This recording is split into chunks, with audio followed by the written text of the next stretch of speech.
আসসালামু আলাইকুম। সম্মানিত দর্শক, আশা করি আপনারা সবাই বর্তমানে এই পরিস্থিতিতে অবশ্যই ভালো আছেন। দেখুন, রাজনীতির এক অদ্ভুত এবং রহস্যময় রঙ্গমঞ্চে দাঁড়িয়ে আজ আমরা শ্বাস নিচ্ছি। ইতিহাসের পাতা উল্টালে আমরা কিন্তু দেখতে পাই, ক্ষমতার পালাবদল যখন হয় তখন নতুন সরকার সব সময় চেষ্টা করে পুরনো সরকারের ভুল ত্রুটিগুলোকে জনগণের সামনে তুলে ধরে নিজেদের শ্রেষ্ঠত্ব প্রমাণ করার জন্য। এটাই আসলে রাজনীতির সাধারণ একটি ব্যাকরণ, তাই না? কিন্তু আজকে বাংলাদেশের যে প্রেক্ষাপট, সেই প্রেক্ষাপটে আমরা এমন এক অবিশ্বাস্য এবং অস্বস্তিকর নীরবতা দেখতে পাচ্ছি, যা রাজনীতির সমস্ত সাধারণ সমীকরণকে একথায় ভুল প্রমাণ করে দেয়।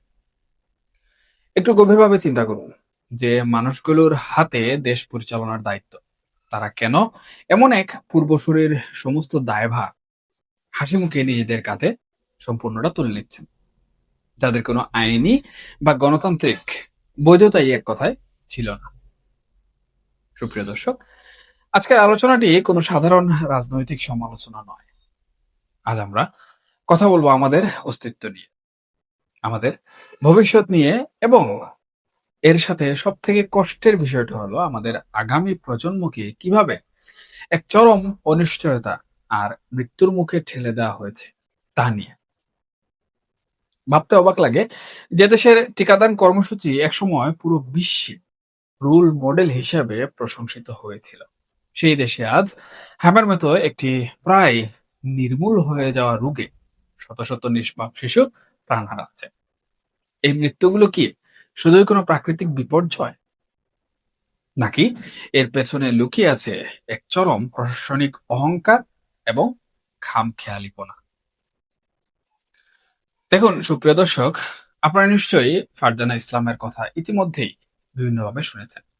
দীর্ঘ 11 বছর পর অনেক কাঠখড় পুড়িয়ে চিকিৎসা বিজ্ঞানের সাহায্য নিয়ে যে মা সন্তানের মুখ দেখেছিলেন, সেই মায়ের বুক আজ কিন্তু খালি।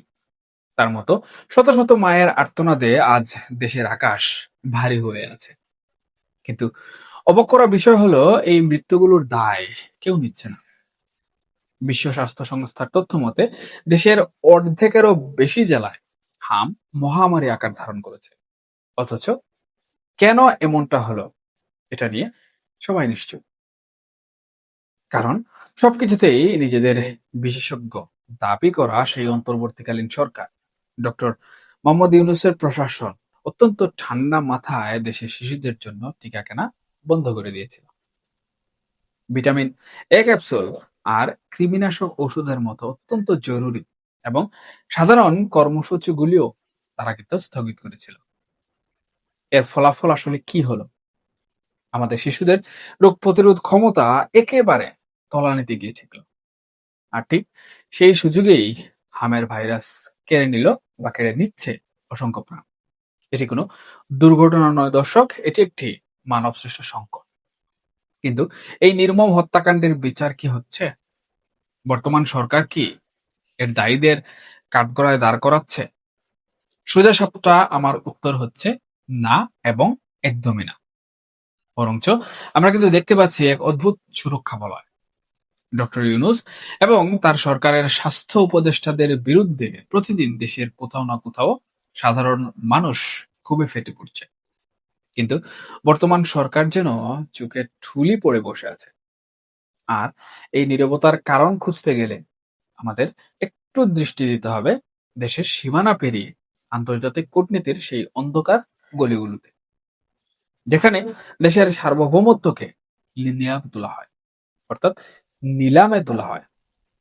অন্তর্বর্তীকালীন সরকারের মেয়াদের ঠিক শেষ মুহূর্তে যখন তাদের বিদায় ঘণ্টা বাজছে, তখন তড়িঘড়ি করে যুক্তরাষ্ট্রের সাথে এমন একটি অসম বাণিজ্য চুক্তি স্বাক্ষর করা হলো, যা স্বাধীন বাংলাদেশের বুকে এক বিশাল প্রশ্নচিহ্ন কিন্তু এঁকে দিয়েছে। সুপ্রিয় দর্শক, আপনারা ভাবুন একটি অনির্বাচিত সরকার কিভাবে সামান্য কিছু শুল্ক ছাড়ের মূলা ঝুলিয়ে দেশের অর্থনৈতিক এবং রাজনৈতিক স্বাধীনতাকে ভিনদেশী প্রভুদের হাতে তুলে দিতে পারে। এই চুক্তির শর্তগুলো যদি আমরা দেখি, তাহলে যে কোনো দেশপ্রেমিক নাগরিকের রক্ত হিম হয়ে আসবে বলে আমি মনে করি। আমাদেরকে বাধ্য করা হয়েছে বিলিয়ন বিলিয়ন ডলারের মার্কিন পণ্য কিনতে। সেই বোয়িং বিমান যা বিশ্বজুড়েই দুর্ঘটনার কারণে কুখ্যাত, সেই বিমান কেনার জন্য আমাদের কাঁধে আইনি বাধ্যবাধকতা কিন্তু এক কথায় জোর করে চাপিয়ে দেওয়া হয়েছে। শুধু তাই না, আমরা কাদের সাথে বাণিজ্য করব আর কাদের সাথে করব না, বিশেষ করে চীন কিংবা রাশিয়ার মতো দেশগুলোর সাথে আমাদের সম্পর্ক আসলে কেমন হবে তার অদৃশ্য লাগাম কিন্তু পরিয়ে দেওয়া হয়েছে এই একটি চুক্তির মাধ্যমে। কিন্তু সব থেকে আক্ষেপের জায়গাটি এখানে নয়। আক্ষেপের জায়গাটি কোথায়, এই বিষয়টি কি আপনারা জানেন? আক্ষেপের জায়গা হলো বর্তমান নির্বাচিত সরকারের ভূমিকা। একটি দেশের নাগরিক হিসাবে আমরা যখন দেখি আমাদের সার্বভৌমত্ব বিকিয়ে দেয়া হচ্ছে, তখন আমরা ছুটে যাই আদালতের বারান্দায়, আমরা দ্বারস্থ হই সরকারের। উত্তরা মাইলস্টোন স্কুলের এক ছাত্রের বাবা, যিনি বোয়িং বিমান দুর্ঘটনায় সন্তান হারিয়েছেন, তিনি যখন বুকফাটা কষ্ট নিয়ে ডক্টর ইউনুস সহ সংশ্লিষ্টদের বিরুদ্ধে আদালতে গেলেন, তখন কি হলো? তাকে ন্যায় বিচার তো দেয়া হলোই না, উল্টো পুলিশি হয়রানির শিকার হয়ে তাকে পালিয়ে বেড়াতে হচ্ছে। এটা আসলে কেমন রাষ্ট্র ব্যবস্থা? এই নিয়ে কিন্তু ইতিমধ্যে সামাজিক যোগাযোগ মাধ্যম থেকে শুরু করে সচেতন মহলের বেশ কিছু মানুষ প্রশ্ন উঠানো শুরু করেছে। এই যে রাষ্ট্র ব্যবস্থা, এই রাষ্ট্র ব্যবস্থা কি আসলেই স্বাধীন, নাকি সেই চুক্তির আড়ালে অথবা যারা চুক্তি করে গিয়েছিল তাদের নতুন অথবা পুরাতন কোনো মেটিকুলাস ডিজাইনে এই রাষ্ট্রযন্ত্র বর্তমানেও চলছে? এর উত্তর খোঁজা কিন্তু খুব একটা সহজ কাজ নয় সুপ্রিয় দর্শক। এর উত্তর খোঁজা অনেক জটিল এবং অনেক কঠিন। আদৌ এর উত্তর খুঁজে পাওয়া যাবে কিনা সেটাও কিন্তু বলা মুশকিল। তবে একটা কথা এখানে খুবই গুরুত্বপূর্ণ, সেটা হচ্ছে রাষ্ট্রযন্ত্র যার ইশারাই চলুক, সরকার ব্যবস্থা যার ইশারাই চলুক, সব থেকে বেশি ক্ষতি হচ্ছে কিন্তু আমাদের দেশের সাধারণ জনগণের।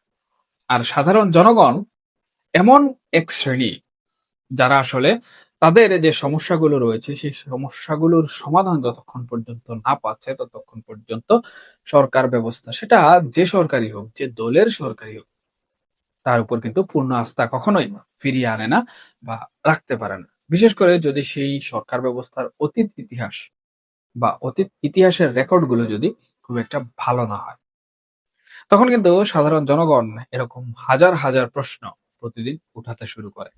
আর এক একটি প্রশ্ন আমি মনে করি এক একটি বারুদের সমতুল্য।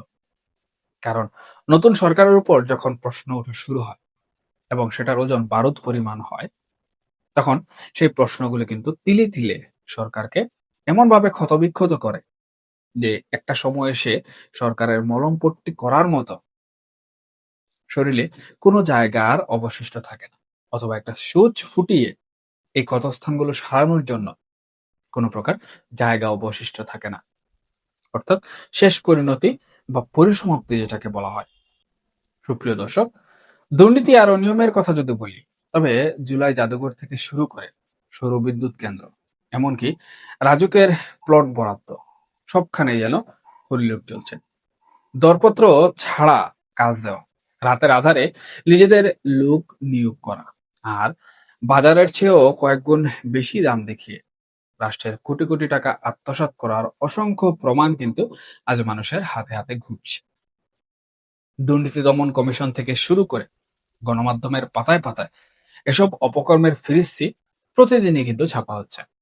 অথচ বর্তমান বিএনপি সরকার এই ভয়াবহ লুটপাট আর দেশ বিক্রির চুক্তির বিরুদ্ধে কোনো ধরনের কঠোর ব্যবস্থা নেয়ার বদলে অদ্ভুত এক রহস্যময় মৌনতা কিন্তু এখানে পালন করছে, যেটা জনগণ এই নতুন সরকারের কাছ থেকে আশা করেনি। তাহলে প্রশ্ন জাগে, কেন এই নীরবতা? কেন একটি নির্বাচিত সরকার তার পূর্বসূরির এত বড় বড় অপরাধের দায় নিজের ঘাড়ে নিচ্ছে?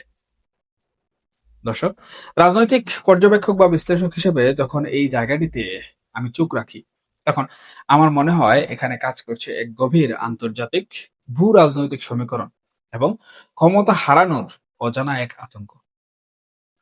দেখুন, বিএনপি সরকার হয়তো মনে করছে ডক্টর ইউনূস এবং তার প্রশাসনের বিরুদ্ধে যদি এই মুহূর্তে ব্যবস্থা নেওয়া হয়, কোনো ধরনের ব্যবস্থা নিলে তাদের পেছনে থাকা পশ্চিমা শক্তিগুলো, বিশেষ করে যুক্তরাষ্ট্র যদি রুষ্ট হয়, তবে তাদের ক্ষমতার ভিত নড়বড়ে হয়ে যেতে পারে।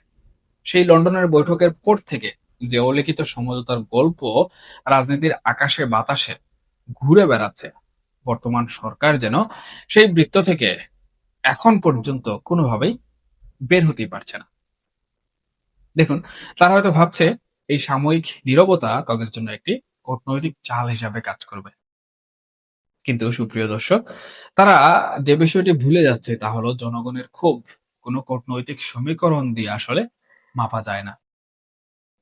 ডক্টর ইউনূসের আন্তর্জাতিক সম্মানের চেয়ে এই দেশের সাধারণ মানুষের জীবনের নিরাপত্তা, শত শত মায়ের খালি বুকের কান্না আর দেশের সার্বভৌমত্ব এখানে কিন্তু অনেক বেশি দামি এবং অনেক বেশি গুরুত্বপূর্ণ ও শক্তিশালী। আজকে যদি বিএনপি সরকার এই ব্যর্থতাগুলো, এই মানবসৃষ্ট মহামারী আর দেশ বিক্রির চুক্তির সুষ্ঠু তদন্ত না করে দায়ীদের আড়াল করতে থাকে, তবে তারা সাময়িকভাবে হয়তো কোনো বিদেশি প্রভুকে খুশি করতে পারবে, কিন্তু দীর্ঘমেয়াদে তারা নিজেদের রাজনৈতিক কবর নিজেরাই খুলবে। এটা কিন্তু একজন রাজনৈতিক পর্যবেক্ষক হিসাবে আমার চিন্তা চেতনা এবং পর্যবেক্ষণ থেকে পাওয়া একটি মতামত।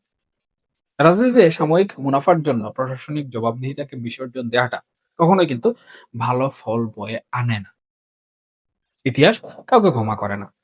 আর যারা ক্ষমতার মোহে অন্ধ হয়ে দেশের মানুষের রক্তের সাথে, শিশুদের প্রাণের সাথে আর দেশের স্বাধীনতার সাথে আপোষ করছেন, কালের বিচারে তাদেরও কিন্তু একদিন কাঠগড়ায় দাঁড়াতে হবে।